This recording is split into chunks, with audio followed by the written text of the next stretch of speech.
بسم اللہ الرحمن الرحیم۔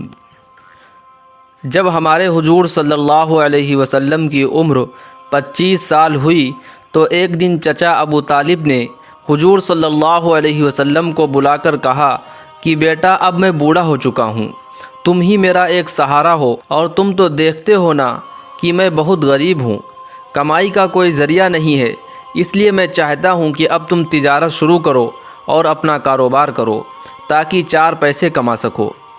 اے بیٹا محمد، ہمارے محلے کی ایک مالدار عورت خدیجہ ہے، وہ اپنا تجارتی سامان لوگوں کے ہاتھوں دوسرے شہروں میں بھیجتی ہے اور اس سے نفع کماتی ہے۔ میں چاہتا ہوں کہ اس بار تم ان کا سامان لے کر شام ملک جاؤ اور تجارت کرو۔ مجھے پورا یقین ہے کہ اگر تم خدیجہ سے جا کر کہو گے کہ میں تمہارا مال تجارت کے لیے شام ملک لے جانا چاہتا ہوں تو وہ کبھی تم سے منع نہیں کرے گی، کیونکہ انہیں تمہاری ایمانداری اور امانت داری کے بارے میں بہت اچھی طرح معلوم ہے، اور وہ آج کل کسی ایسے ہی ایماندار انسان کی تلاش میں ہے۔ ہمارے حضور صلی اللہ علیہ وسلم نے اپنے چچا ابو طالب کو جواب دیا کہ چچا جان، خدیجہ مجھے پہلے ہی تجارت کا پیغام بھیج چکی ہے، اس لیے میں آپ کی اجازت چاہتا ہوں۔ یہ سن کر ابو طالب بہت خوش ہوئے اور حضور صلی اللہ علیہ وسلم کو جانے کی اجازت دے دی۔ جب حضور صلی اللہ علیہ وسلم تجارت کا سامان لے کر قافلے والوں کے ساتھ جانے لگے تو حضرت خدیجہ نے اپنے ایک غلام میسرہ کو حضور صلی اللہ علیہ وسلم کے ساتھ کر دیا، اور انہوں نے میسرہ سے کہا کہ ان صاحب کی کسی بات میں بھی مخالفت نہ کرنا، یہ جو بھی کہیں ان کی بات خاموشی سے مان لینا۔ اور پھر یہ قافلہ شام شہر کی طرف چل دیا۔ جیسے ہی حضور صلی اللہ علیہ وسلم مکہ شہر سے باہر نکلے تو اللہ کی طرف سے معجزوں اور کرشموں کی بارش ہونے لگی۔ میسرہ غلام بیان کرتے ہیں کہ میں نے دیکھا کہ تیز دھوپ میں محمد کے اوپر ایک بادل نے سایہ کر رکھا ہے۔ ہم سبھی کو دھوپ لگ رہی تھی لیکن محمد پر چھاؤں تھی، انہیں دھوپ کی سختی برداشت نہیں کرنا پڑ رہی تھی۔ جب حضور صلی اللہ علیہ وسلم بصرہ شہر پہنچے تو ایک پیڑ کے نیچے تھوڑی دیر آرام کرنے کے لیے بیٹھ گئے۔ وہ پیڑ نستورہ نام کے ایک عیسائی عالم کے گھر کے سامنے لگا ہوا تھا۔ جب حضور صلی اللہ علیہ وسلم اس پیڑ کے نیچے جا کر بیٹھے تو اچانک اس نستورہ راہب کو اس کی خبر ہو گئی اور وہ جلدی سے اپنے گھر سے باہر نکلا۔ حضور صلی اللہ علیہ وسلم کو اس پیڑ کے نیچے بیٹھا دیکھ وہ راہب بہت حیران ہوا، اور اس نے میسرہ غلام سے پوچھا کہ یہ کون ہے؟ تو میسرہ غلام نے بتایا کہ یہ قریش کے خاندان سے ہیں اور مکہ کے رہنے والے ہیں۔ اس پر اس نستورہ راہب نے کہا کہ آج تک اس پیڑ کے نیچے نبی کے علاوہ کوئی بھی نہیں بیٹھ سکا، مجھے پورا یقین ہے کہ یہ انسان آگے چل کر کوئی بڑا آدمی بنے گا۔ اور پھر نستورہ راہب چلتا ہوا حضور صلی اللہ علیہ وسلم کے پاس پہنچا اور آپ کی آنکھوں میں دیکھتے ہوئے میسرہ غلام سے پوچھنے لگا کہ کیا اس انسان کی آنکھوں میں یہ لال ڈورے ہمیشہ پڑے رہتے ہیں یا کبھی کبھی؟ تو میسرہ غلام نے جواب دیا کہ ہاں، ان کی آنکھوں میں یہ لال ڈورے ہمیشہ پڑے رہتے ہیں۔ یہ سن کر وہ عیسائی عالم گھبرا کر کہنے لگا کہ ہاں، پھر تو یہ وہی ہیں جن کا ہماری کتابوں میں ذکر آیا ہے، یہ وہی ہیں جن کے بارے میں ہمارے نبی عیسیٰ مسیح نے کہا تھا کہ میرے بعد ایک نبی آئے گا اور وہ آخری نبی ہوگا۔ پھر وہ نستورہ راہب حضور صلی اللہ علیہ وسلم کے پاس آیا اور آپ کے سر کو چوما، پھر پیروں کو چوما اور کہنے لگا کہ اے محمد، آپ کے اندر وہ ساری نشانیاں موجود ہیں جو ہم نے اپنی کتابوں میں آخری نبی کی پڑھی تھیں، بس ایک نشانی دیکھنی باقی رہ گئی ہے، اس لیے آپ اپنے کندھے سے چادر ہٹائیں۔ تو حضور صلی اللہ علیہ وسلم نے جیسے ہی کندھے سے چادر ہٹائی تو نبوت کی مہر چمک رہی تھی۔ یہ دیکھ وہ نستورہ راہب مہر نبوت کو چومنے لگا اور کہنے لگا کہ میں گواہی دیتا ہوں کہ اللہ کے سوا کوئی معبود نہیں اور آپ اللہ کے سچے رسول ہیں۔ اے کاش میں وہ زمانہ پا لیتا کہ جب آپ کو نبی بنایا جائے گا۔ اس واقعے کے بعد ہمارے حضور صلی اللہ علیہ وسلم بصرہ شہر کے بازار میں پہنچے اور اپنا سامان بیچ کر کچھ دوسرا سامان خریدا۔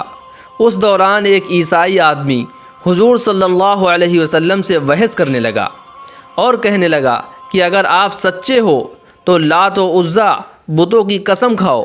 تو حضور صلی اللہ علیہ وسلم نے فرمایا کہ میں ان بتوں کی قسم نہیں کھاتا، بلکہ میں اگر کبھی ان کے پاس سے گزرتا بھی ہوں تو اپنا چہرہ پھیر لیتا ہوں۔ اس پر اس عیسائی آدمی نے کہا کہ مجھے پتہ تھا کہ آپ کا یہی جواب ہوگا۔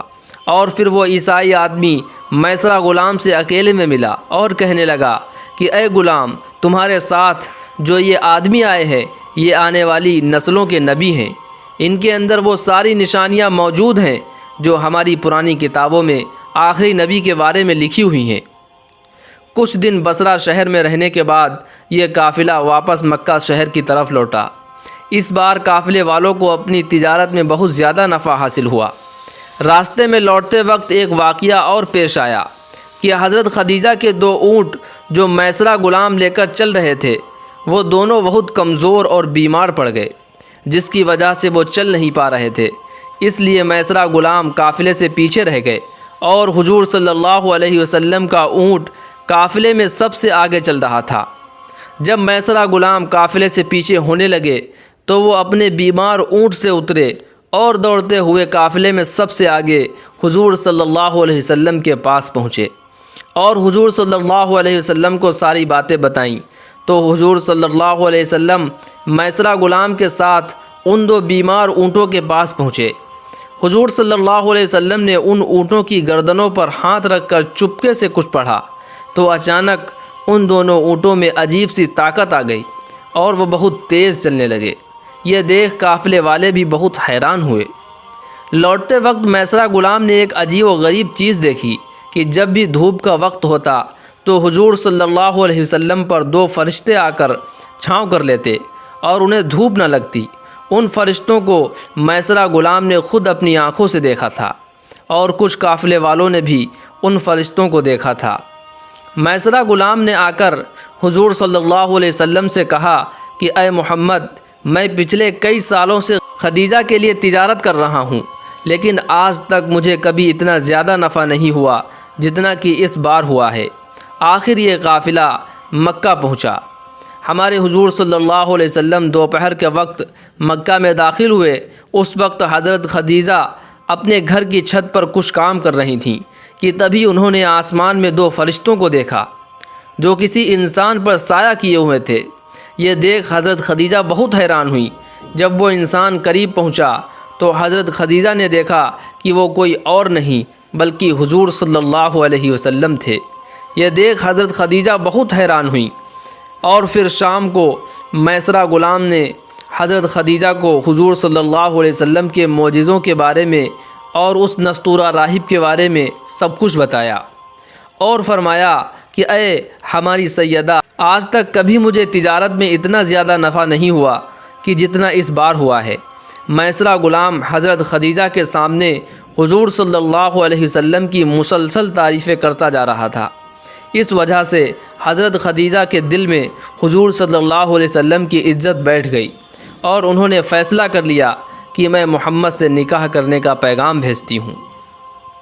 دوستو، اس کے آگے کا قصہ اگلے ویڈیو میں اپلوڈ کیا جائے گا۔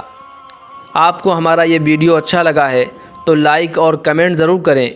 اسی طرح کے اسلامک ویڈیوز کے لیے ہمارے چینل کو ضرور سبسکرائب کر لیں۔ السلام علیکم ورحمۃ اللہ وبرکاتہ۔